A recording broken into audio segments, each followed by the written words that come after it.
numbers.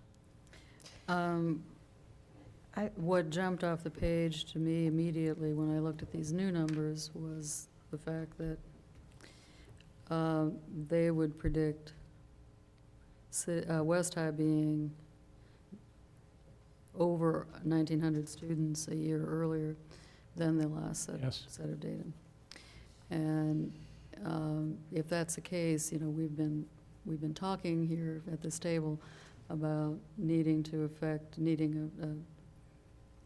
a plan here that would affect West High's population by fall of 2011 to keep them from being that overcrowded. And this would indicate that perhaps we were being too optimistic in thinking that we had that much time and that we may need to do something that affects their population, their enrollment numbers earlier than that. Is there any reason to, I mean, when you did your projections and gave them to us,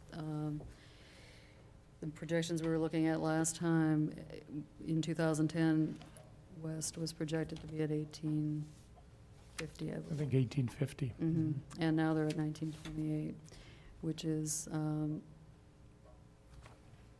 if it wasn't right on the cusp of being really seriously overcrowded, might not be that big of a problem to have a range like that. Projections should be a range probably anyway, so we could look at that as a range and not be too concerned about it. But I know we've heard Dr. Argenbright speak to us before about saying that, wow, just don't let me go over 1,900. So, 1,800 is the capacity. That's a flexible number. Obviously, you don't suddenly turn into a pumpkin when you get to 1,801. But at some point, too many is too many. So do we believe the 1928? Is this a concern? Do we need to change our tactic and start thinking that we need to do something much sooner? One quick question. Where does Tate factor into this? That's not a quick question, I don't think. Well, no, I'm teasing you. Question. Ask it. You're right, that's right. It was quick. It was a quick, short question. I didn't promise a quick answer. Tate's a short word. There is no Tate attendance boundaries, so Tate students are. They're in these numbers. They are in those numbers. That's what I wanted to know. So it's where their address matched. They're in those numbers. Yes. That is a good question. And it was a very good question. I think that one thing that, kind of to draw our attention back to the option of the boundary change and the timing of that, or the need to make that decision, appears to be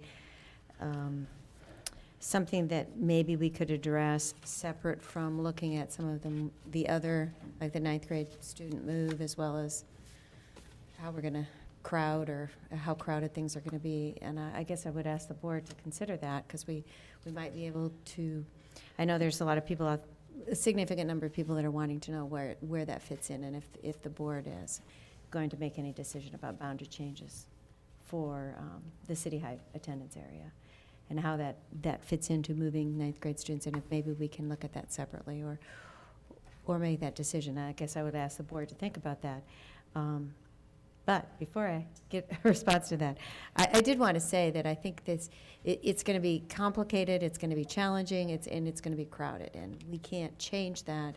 And my immediate sense to that is we need to come to terms with that, and we need to help our community come to terms with that because of the really significant financial issues that we're facing right now.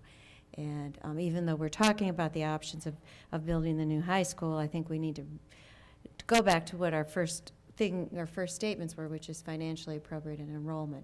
I think we've had a sense of the enrollment, but the financial projections are not positive at all. So that being said, I would like to draw the attention to the option of looking at boundary changes, and Mike was going to say something.